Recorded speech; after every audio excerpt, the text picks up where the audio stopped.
Christmas was just around the corner, and after finishing up at work, I decided to swing by the store to grab a gift for Becky. She had been dropping hints about this particular perfume she wanted, so I figured it would make the perfect present. I had pictured us spending Christmas at home, just the two of us, but as usual, Becky had other ideas. Every year she insisted on heading over to her parents' place in the next town. I wasn't too keen on it. A quiet Christmas at home sounded much better to me, but I didn't feel like starting a fight, so I went along with it. I worked at a bank, mostly dealing with loans and mortgages, while Becky was an English teacher at the local school. She adored kids, but had no interest in having any of her own. At 37, just a year older than me, she was firm in her decision not to start a family, and by this point, I'd stopped bringing it up. The week leading up to Christmas was always hectic. Becky had already bought gifts for her parents and brother, and the night before the holiday, we packed our bags and set off early the next morning. The snow was coming down heavy, making the roads slick and treacherous. I had suggested taking the train, but Becky despised trains and convinced me to drive instead. The trip was rough. We got stuck in a snowdrift and had to be pulled out by a tractor. It felt like everything was going wrong, like the universe was trying to keep us from getting to her parents' house. But we finally made it there late in the evening, exhausted but relieved. Her family had stayed up waiting for us, greeting us with warm smiles despite the late hour. The next morning on Christmas Day, we exchanged gifts after lunch and then decided to take a stroll around town. Becky was delighted with the perfume I got her, while I ended up with another tie. It had become a bit of a running joke, Becky always giving me ties I never wore. She'd say there was no need to spoil me with gifts because I was a man, and men didn't need much. I didn't argue. I never really expected much from her anyway. We wandered through the snow-covered streets, Becky all smiles and laughter. This was her hometown, filled with memories for her. Along the way, we ran into a couple of her old classmates, Amanda and Tyler. The reunion was lively, full of hugs and reminiscing. They invited us over for dinner the next evening, and Becky quickly accepted. I didn't mind. It was all about keeping her happy. The following evening, we ordered some pizza and picked up a bottle of wine to bring with us to Amanda and Tyler's place. When we arrived, I realized it wasn't just a simple dinner. It was a full-blown party with around 20 guests. The house was huge, 3 stories tall, with a barbecue going outside, kids playing in the snow and people everywhere. Becky seemed in her element, chatting away, especially with Tyler. They stuck close to each other all evening. I didn't think much of it at the time. They were just catching up, or so I thought. Then, out of the blue, a woman I didn't recognize leaned in and whispered in my ear. She told me that Becky and Tyler had been in a serious relationship years ago. They dated for a long time, and Becky had been convinced Tyler was going to propose, but it turned out Tyler had been seeing Amanda at the same time. When Amanda got pregnant, Tyler proposed to her instead, leaving Becky devastated. I didn't want to believe it, but as the woman walked away, I glanced over and saw Becky and Tyler together again, and something about the way they were talking set off alarms in my head. That night, as we walked back to her parents' house, Becky was unusually quiet. The lively, cheerful woman I'd seen earlier seemed to have vanished, replaced by someone deep in thought. We had planned to stay with her parents for a few more days, but suddenly, Becky insisted I head home, claiming she needed to take her mom to a doctor's appointment. It didn't really add up, but I didn't push back. I went back to work as scheduled, leaving Becky behind. 3 days later, I got an unexpected call from her mom, telling me to come and bring Becky home. No explanation, just urgency in her voice. That weekend, I made the drive back, trying to figure out what had gone down. When I got there, Becky was nowhere to be found. Her mom was in tears, and her dad looked like he had the weight of the world on his shoulders. My parents were there too, sitting in silence, heavy with concern. Finally, my mom broke the silence, asking if I knew about Becky and Tyler. I told her I'd heard some things recently. Then the truth came out, and it hit me like a ton of bricks. Becky had been in love with Tyler all this time. Every year she came home for Christmas just to see him, and this year she had finally gotten what she wanted. After that party, they had started seeing each other in secret. Becky's parents had found out from none other than Amanda herself. She had caught them together at her house in the middle of the day, while the kids were at school. Amanda had gone to Becky's parents, pleading with them to talk some sense into their daughter, to get her to stay away from Tyler. But Becky refused to listen. She was determined to be with him, no matter the cost. As I sat there, taking all of this in, I couldn't figure out what they expected me to do. Becky was a grown woman, and if she had always loved someone else, what was I supposed to do? Drag her back against her will? We wouldn't be happy anyway. How could we be, knowing she didn't love me? I stood up, ready to leave. As I did, Becky's mom lashed out at me, accusing me of giving up too easily, of not fighting for my wife, of not being a real man. She even suggested I should go and punch Tyler in the face. I didn't argue with her.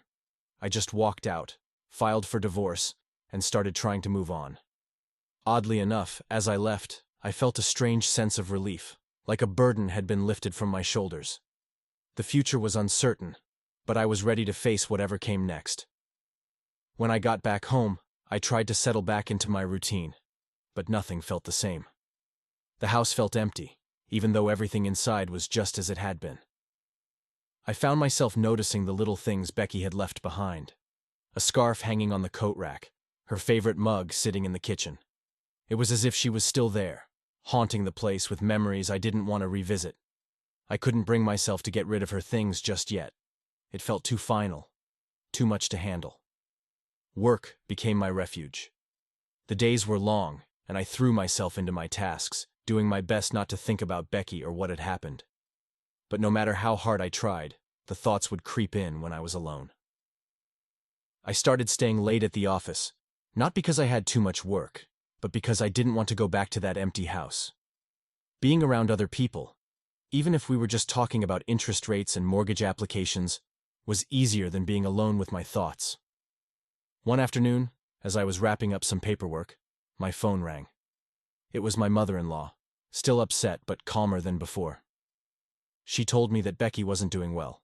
Apparently, after I left, things had spiraled out of control. Tyler had pulled back, avoiding Becky and ignoring her calls. Amanda had confronted him, and it seemed whatever spark had existed between him and Becky had quickly burned out. Becky was a wreck, crying constantly, barely eating, and now she was pregnant. The news hit me like a punch to the stomach. She was carrying Tyler's child.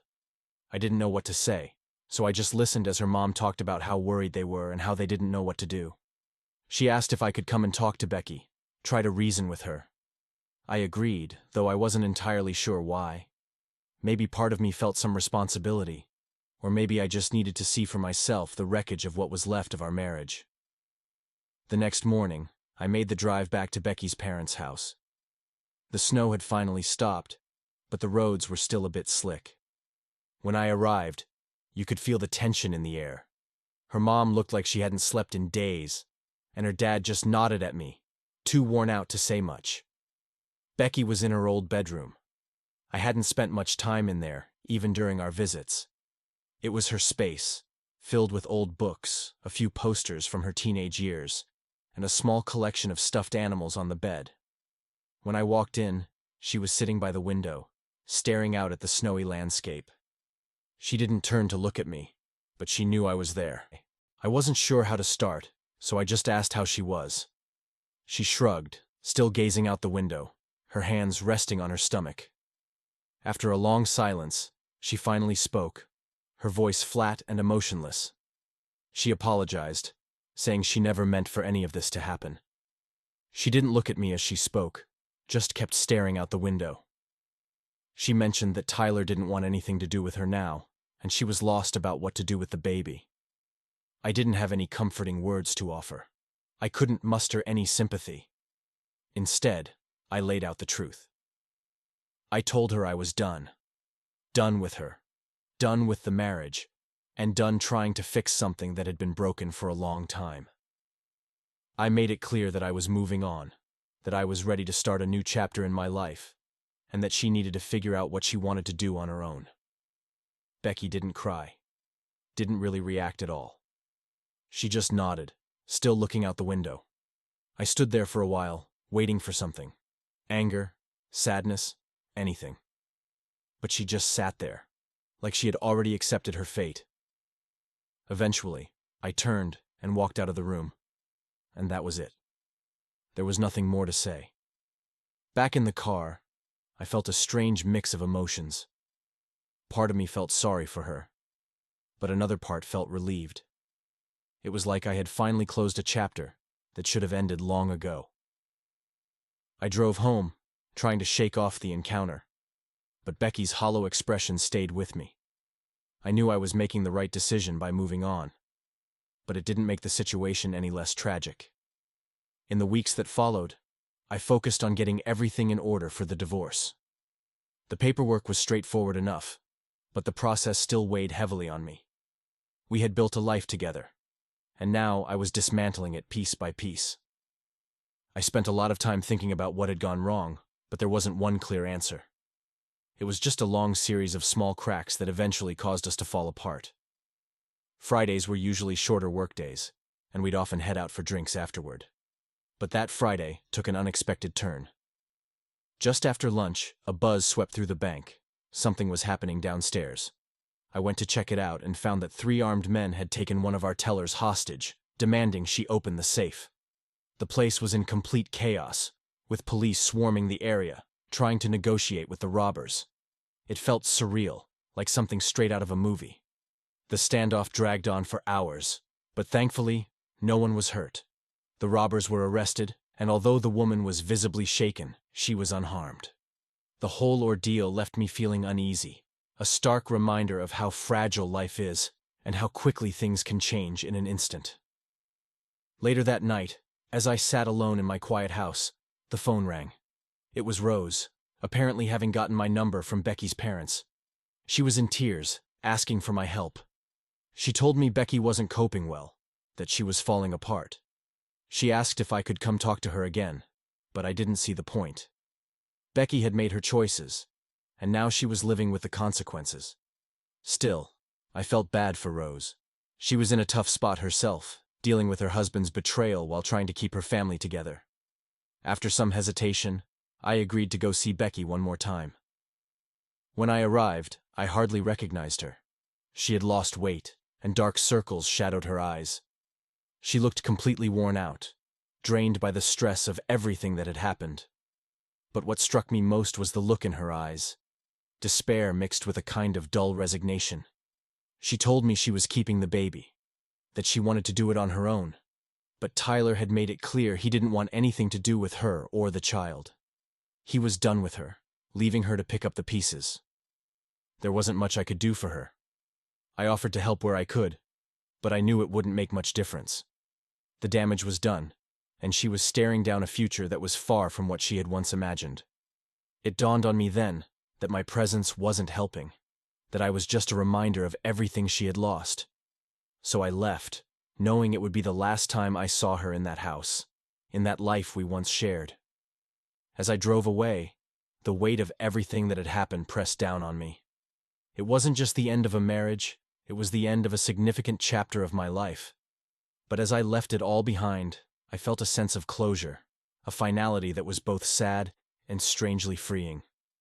Life started moving forward after that last visit with Becky. I threw myself even more into my work, staying late and taking on extra projects to keep my mind occupied. The quiet of my house became something I got used to, although I couldn't ignore how empty it felt at times. My life settled into a routine, and I found comfort in the predictability. It kept things safe, kept my thoughts from wandering too much. Then, about a week later, something unexpected happened. I was at work, buried in a mountain of paperwork, when my phone buzzed. The number was unfamiliar, and I almost didn't answer, but something made me pick it up. "Hello?" I said, half distracted, still typing with my other hand. "Kurt, it's Amanda," the voice on the other end said, shaky and strained. She didn't sound like herself, which immediately put me on edge.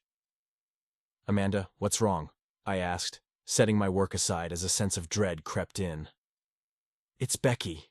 She's gone," Amanda said, her voice cracking. "What do you mean, gone?" I asked, the words not making sense in my head.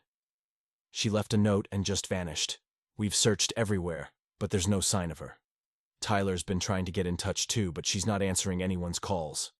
I'm terrified, Kurt. I don't know what she's going to do." I sat there, stunned, not sure how to respond. I knew Becky had been spiraling, but this was beyond anything I had imagined.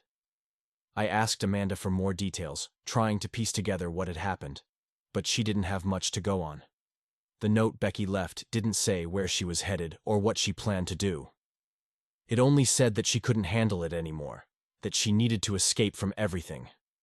Amanda was frantic, and as much as I wanted to keep my distance from the situation, I couldn't ignore it.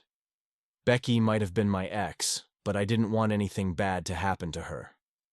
I told Amanda I'd help look for her, even though I had no idea where to start. I called a few of Becky's friends, hoping one of them had heard from her, but no one knew anything.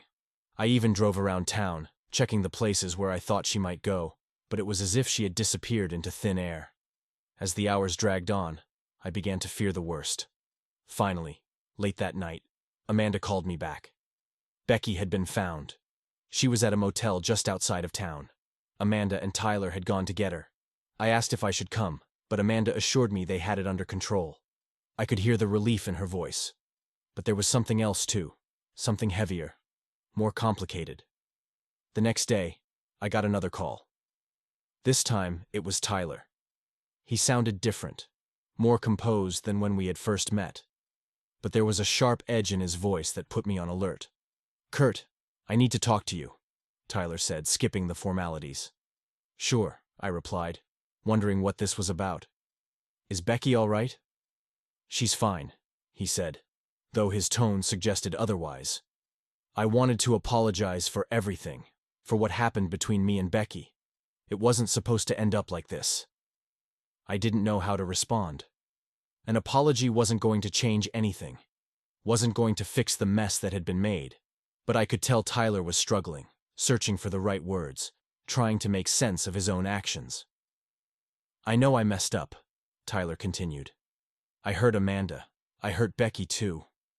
I didn't realize how much damage I was causing until it was too late." His words hung in the air, and I let the silence stretch, not wanting to make this easy for him. Finally, I said, "It's done now, Tyler. What's the point of this? I just wanted you to know that I'm done with all of this. I'm trying to make things right with Amanda, and I need to focus on my family. Becky's got a lot to sort out, and I can't be a part of that anymore." I wasn't sure if I believed him, but there wasn't much left to say. "All right," I finally said. "Good luck with that."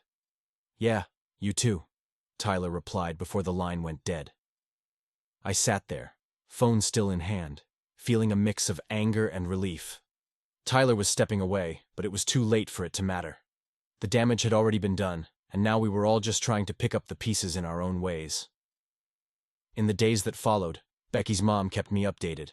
Becky was back at her parents' house, and though she was physically okay, she was still in a bad place emotionally. They were doing everything they could to support her, but she wasn't responding much. She'd become a shadow of the woman I once knew, and despite everything, I couldn't help but feel sorry for her. Despite all the chaos, I began to find some sense of normalcy. I knew staying late at work every night wasn't a healthy way to cope, so I started leaving earlier, trying to reclaim some of my life. In the evenings, I'd go for walks to clear my head. The cold, crisp air and the simple act of walking with no set destination was oddly calming. One evening, I got a call from my lawyer. The divorce papers had been processed and everything was finalized. It was official. I was no longer a married man. I didn't feel the rush of freedom I thought I might, but there was a quiet sense of closure, a line drawn under that chapter of my life. Later that same night, as I was relaxing with a glass of whiskey, the phone rang again. I almost ignored it, but curiosity got the better of me. It was a number I didn't recognize. "Hello?" I answered cautiously. "Kurt, it's Amanda again," came the voice on the other end. "I hate to bother you, but I need to ask you a favor." This was unexpected. "What's going on?" I asked, trying to gauge the situation. "I don't know how to say this, but Becky's not doing well. She's been talking about doing something drastic, and I'm really worried she's not thinking straight. I've tried everything I can, but she won't listen to me, or Tyler, or her parents. I know you're not together anymore, but you might be the only person she'll listen to." I took a deep breath, feeling the weight of what she was asking. The last thing I wanted was to be pulled back into Becky's problems, but I couldn't ignore the seriousness of what Amanda was saying. "All right," I said finally. "I'll talk to her." The next morning, I drove back to Becky's parents' house, unsure of what I was going to say or how she would react. When I arrived, her mother met me at the door. She looked exhausted, but she forced a smile and thanked me for coming. Becky was in the living room, sitting on the couch and staring blankly at the TV. She barely reacted when I walked in, just glanced at me briefly before looking away again. I sat down across from her, waiting for her to speak, but she didn't. The silence was thick and uncomfortable. "Becky," I started, uncertain of how to begin. "Amanda told me you're not doing too well." She didn't respond, just kept her eyes on the TV. I waited, hoping she'd say something, but the silence dragged on. "Look," I said, leaning forward. "I know things are really hard right now, but you can't just give up. You need to think about the baby, about your future. You've got people who care about you, who want to help." Still nothing. I felt a surge of frustration but forced it down. "Becky, you have to snap out of this. You made a mistake, but that doesn't mean your life is over. You have a chance to make things right, to move on, but you can't do that if you keep shutting everyone out." She finally looked at me, and there was something in her eyes that made my chest tighten. It was a look of deep despair, mixed with a kind of hopelessness that scared me. "I don't know how to move on," she said quietly, her voice barely above a whisper. "You start by accepting what happened and deciding to make the best of what you have now," I said. "It's not easy, but it's the only way forward. You can't change the past, but you can choose what to do with your future." She stared at me for a long moment, then nodded slowly. "I don't know if I can do it alone," she said, her voice trembling. "You're not alone," I said firmly. "You've got your family, and there are people who care about you. But you have to be willing to let them in." Becky didn't say anything more, but I noticed a small shift in her expression, a flicker of resolve. It wasn't much, but it was something. I left shortly after, hoping that my words had made some kind of impact. As I drove away, I felt a mix of relief and uncertainty. I had done what I could, but the rest was up to Becky. I had my own life to rebuild, and I knew I couldn't carry her burdens anymore. As the days turned into weeks, I began to feel a sense of peace that I hadn't felt in a long time. My life had become simpler, with fewer complications. I started finding joy in the small things: cooking a meal, reading a book, taking a walk in the park. I even reconnected with a few old friends, something I hadn't done in years. One day at the bank, a client came in who caught my eye. She was different from anyone I'd met before: smart, funny, and genuinely kind. We talked business, but there was something more there, a connection that felt easy and natural. When I asked if she'd like to grab a coffee sometime, she smiled and said yes. It was the start of something new, and for the first time in a long while, I felt hopeful about the future. I knew I couldn't erase the past, but I could learn from it and move forward. Life was offering me a second chance, and I was ready to take it. Winter slowly gave way to spring, and with it, my life started to feel more manageable. I'd been seeing the woman I met at the bank. Her name was Emily, and things were going well. We were taking it slow, both of us cautious after past relationships that hadn't ended well. Emily was understanding about everything I'd been through, and I appreciated that more than she knew. It was refreshing to spend time with someone who didn't carry the baggage of my old life, who could help me see things from a different perspective. Meanwhile, the situation with Becky lingered in the background, but it no longer dominated my thoughts. Her parents kept me updated, though I tried to keep my distance. Becky was still living with them, working through her issues. I'd hear snippets about her getting some counseling, about her trying to make plans for the baby, but I didn't dig for details. I was done being a part of her life, and I wanted to focus on building something new for myself. Then, one day, Amanda called again. This time, her voice lacked the frantic edge it usually had, replaced by a weary tone that told me she was tired of everything that had happened. She asked if we could meet up, and though I hesitated, I agreed. We met at a small cafe in town, far enough from our usual spots that it didn't feel like part of the old routine. Amanda looked worn out, but she managed a small smile when she saw me. We ordered coffee, and after a few minutes of small talk, she got to the point. "I'm leaving Tyler," she said, her voice calm but resolute. I wasn't surprised. After everything that had happened, it seemed inevitable. "I'm sorry," I said, unsure of what else to say. "Don't be," she replied, shaking her head. "It's long overdue. I should have done it years ago, but I kept hoping things would change. They didn't, and after what he did with Becky, well, there's no going back from that." I nodded, understanding her decision. Amanda had been through hell, and I admired her strength for finally making a choice that would allow her to move forward. "Tyler's gone," she continued, "packed up and left. I think he's staying with some friends in another town, but honestly, I don't care. I'm focusing on my kids now, on giving them the stability they need." I admired her resolve. It couldn't have been easy, but she seemed determined to rebuild her life. We talked for a while longer, catching up on other things, but it was clear that this meeting wasn't just about her situation with Tyler. She had something else on her mind. "How's Becky?" she asked carefully. I shrugged. "She's getting by, I guess. Her parents say she's doing better, but I haven't been involved much." Amanda nodded, biting her lip. "She's been asking about you." I looked at her, surprised. "About me?" "Yeah," Amanda said, stirring her coffee absent-mindedly. "She wants to talk to you, but she doesn't know how to ask. She's ashamed, Kurt. She knows she messed up, but she's trying to figure out how to make things right." I sighed, unsure of how to respond. I had moved on, or at least I was trying to, and the last thing I wanted was to get dragged back into Becky's drama. "I don't know if there's anything left to say," I finally said.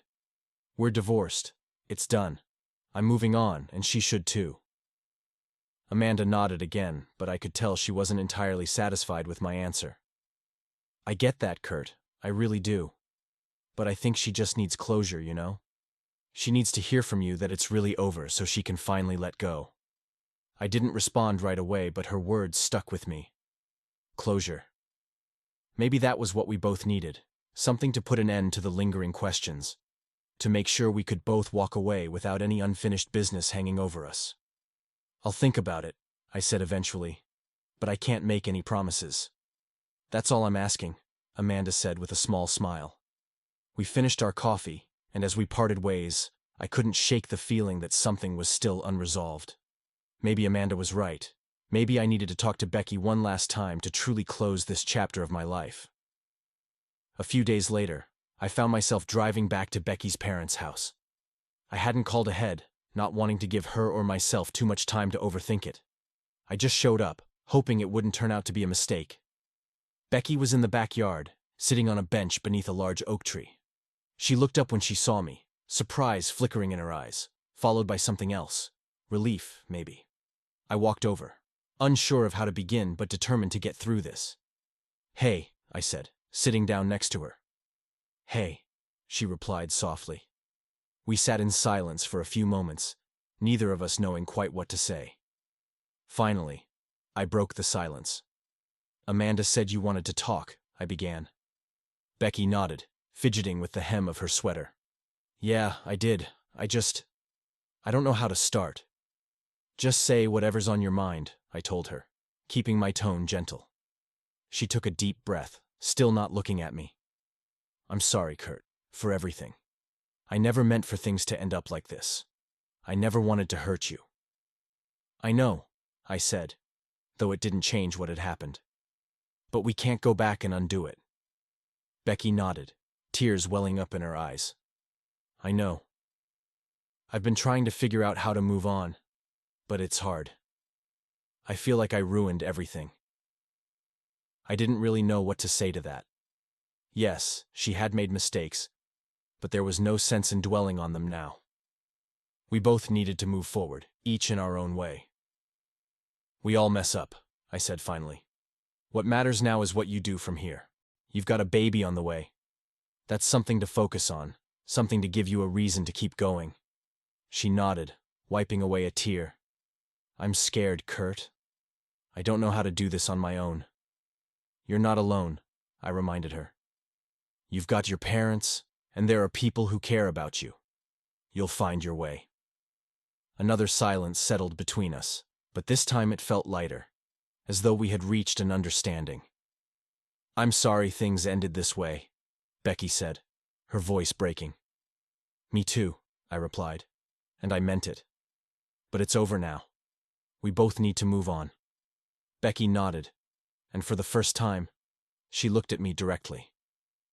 There was sadness in her eyes, but also a hint of acceptance. Thank you, she said quietly, for coming here, for talking to me. I nodded and stood up to leave. Take care of yourself, Becky. You too, Kurt, she said, her voice barely above a whisper. As I walked away, I felt a sense of closure. The conversation hadn't been easy, but it was necessary. We both needed to let go of the past to make space for whatever was ahead. In the weeks that followed, I felt lighter, as if a weight I hadn't even realized I was carrying had been lifted. Emily and I continued to see each other, and our relationship deepened. It wasn't rushed. We both had our own lives, our own pasts to reconcile. But there was something solid between us. Something real that I hadn't felt in a long time. Life had a way of surprising you when you least expected it. I had been through hell, but I was finally coming out on the other side. And for the first time in a long time, I felt hopeful about where things might go. One evening, as Emily and I sat in a small restaurant enjoying a quiet dinner, I realized how much my life had changed. It wasn't perfect, and there were still days when the past weighed heavily on my mind, but those days were becoming fewer and farther between. I was finding my way forward, step by step, and that was enough. Emily reached across the table and took my hand, giving it a gentle squeeze. I looked at her, feeling a warmth I hadn't felt in years. Thank you, I said, my voice full of sincerity. For what? She asked with a smile. For helping me believe in second chances, I replied. She smiled back, and in that moment, I knew I was exactly where I was supposed to be. The summer months arrived quickly, bringing with them a sense of renewal. I had settled into a comfortable routine with Emily, and we spent more time together, growing closer in a way that felt natural and unforced. We hadn't put any labels on what we were, but we both knew it was heading in a good direction. The simplicity of our relationship was something I hadn't realized I needed. No drama, no complications, just two people enjoying each other's company and figuring things out as they went along. Work was steady, and the quiet normalcy of it was welcome after everything that had happened. I found solace in the predictability of my daily tasks. It was a strange feeling, finding contentment in the mundane after so much turmoil, but I embraced it, grateful for the peace it brought me. Becky, meanwhile, had kept her distance. I didn't hear much from her or about her, which was fine by me. Occasionally, her mother would give me brief updates, just enough to let me know she was doing okay. I knew she was still living with her parents, getting ready for the baby, and dealing with the aftermath of everything that had happened. There wasn't much more to say beyond that. We had both moved on in our own ways. One evening, Emily and I were having dinner at my place. It was a simple meal, grilled chicken and a salad. But the conversation flowed easily, as we shared stories from our day. After dinner, we moved to the living room, sitting on the couch with a bottle of wine between us, talking about anything and everything. As the night went on, Emily grew more reflective, her gaze distant as she swirled the wine in her glass. You know, she said softly, I haven't been this happy in a long time. I looked at her, sensing there was more she wanted to share. Neither have I admitted. She smiled, but there was a touch of melancholy in it. It's strange, isn't it? How life can throw so much at you, and then, out of nowhere, you find something good, something worth holding on to. I nodded, understanding exactly what she meant. Yeah, it's strange, but I'm glad it happened. Emily set her glass down and leaned into me, resting her head on my shoulder. I'm glad too, she whispered. We stayed like that for a while, the silence between us comforting. I thought about how far I had come in the past year, how much had changed. It hadn't been easy, and there were still days when the past lingered in my thoughts. But those days were becoming fewer and farther between. I had found someone who understood me, who didn't judge me for my mistakes or the baggage I carried. As the night wore on, Emily eventually fell asleep on the couch, her breathing soft and steady. I watched her for a moment, feeling a deep sense of peace wash over me. It was the kind of peace that had been missing from my life for so long, and I was thankful for it. I knew I wasn't the same person I had been before everything happened, but I was okay with that. I had grown, learned, and come out stronger on the other side. The next morning, I woke up early, leaving Emily still asleep as I slipped out for a run. The air was crisp, the sky a clear blue as I jogged through the quiet streets. I felt a sense of clarity I hadn't felt in a long time. The rhythmic pounding of my feet on the pavement matched the steady beat of my heart, and I found myself thinking about the future, not with fear, but with anticipation. When I got back, Emily was awake, sitting on the porch with a cup of coffee in hand. She smiled as I approached, her eyes lighting up in that way that made my heart skip a beat. We spent the morning together, enjoying a leisurely breakfast and talking about our plans for the day. It was simple, but it was enough. A few days later, I got a call from Becky's mother. It was the first time I'd heard from her in weeks, and the tone of her voice immediately told me something was wrong. "Kurt, can you come by the house?" she asked, her voice tight with worry. "What's going on?" I asked, already feeling a knot forming in my stomach. "It's Becky. She had the baby, but there were complications. She's in the hospital, and it's not looking good." My heart sank. I hadn't expected this. I knew Becky's pregnancy had been difficult, but I never imagined it would come to this. Without thinking, I told her I'd be there as soon as I could. I drove to the hospital, my mind racing. Becky and I might have gone our separate ways, but that didn't mean I wanted anything bad to happen to her. She was still someone I had cared about deeply, and the thought of her being in danger was something I couldn't easily push aside. When I arrived, Becky's mother met me in the waiting room. She looked pale, her eyes red from crying. "Thank you for coming," she said, her voice trembling. "How is she?" I asked, dreading the answer. "She's stable for now, but the doctors aren't sure what's going to happen. There were complications during the delivery. She lost a lot of blood, and they had to perform emergency surgery. They're keeping her in intensive care." I nodded, trying to process the information. "And the baby?" "He's in the neonatal unit," she said, her voice breaking. "He was born premature, but they're doing everything they can." I didn't know what to say. I had prepared myself to move on from Becky, to close that chapter of my life for good. But now, seeing her mother like this, hearing about the battle Becky was facing, it brought everything back to the surface. "Can I see her?" I asked, though I wasn't sure if I was ready for it. Her mother hesitated, then nodded. I think she'd appreciate that. I followed her through the sterile hospital corridors until we reached the intensive care unit. Becky's room was at the end of the hall, and when I walked in, the sight of her took my breath away. She looked so fragile, hooked up to machines, her face pale and drawn. This was a far cry from the vibrant, confident woman I had once known. I stood by her bedside, unsure of what to say or do. Part of me felt like I didn't belong there, like I had no right to be in this room after everything that had happened. But another part of me couldn't just walk away, not when she was lying there, fighting for her life. Becky's eyes fluttered open, and when she saw me, a weak smile crossed her lips. "Kurt," she whispered, her voice barely audible. "I'm here," I said, reaching for her hand. She squeezed my hand weakly, her eyes closing again. "I'm sorry," she murmured, the words slurring together. "Don't," I said, my voice breaking. "Don't apologize. Just focus on getting better." She didn't respond, already drifting back to sleep. I stood there for a while longer, watching her, feeling a wave of emotions that I couldn't quite put into words. There was so much between us: pain, regret, but also a deep, lingering connection that couldn't be easily severed. I didn't know what the future held, but in that moment, all I wanted was for Becky to be okay. Eventually, I left the room, not wanting to disturb her rest. I found Becky's mother in the waiting room, and we talked for a while, mostly about the baby. He was small, but the doctors were hopeful. They had him in an incubator, monitoring him closely.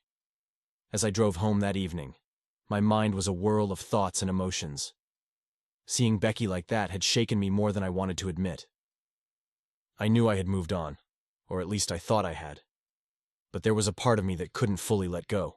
Maybe it was the memories or the years we had spent together. Or maybe it was just the fact that she was fighting for her life and I couldn't do anything to help. When I got home, Emily was waiting for me. She could sense something was off the moment I walked through the door, and I didn't have to say much before she understood. She listened as I told her about Becky, about the baby, and about how I didn't know what to feel anymore. Emily didn't say much.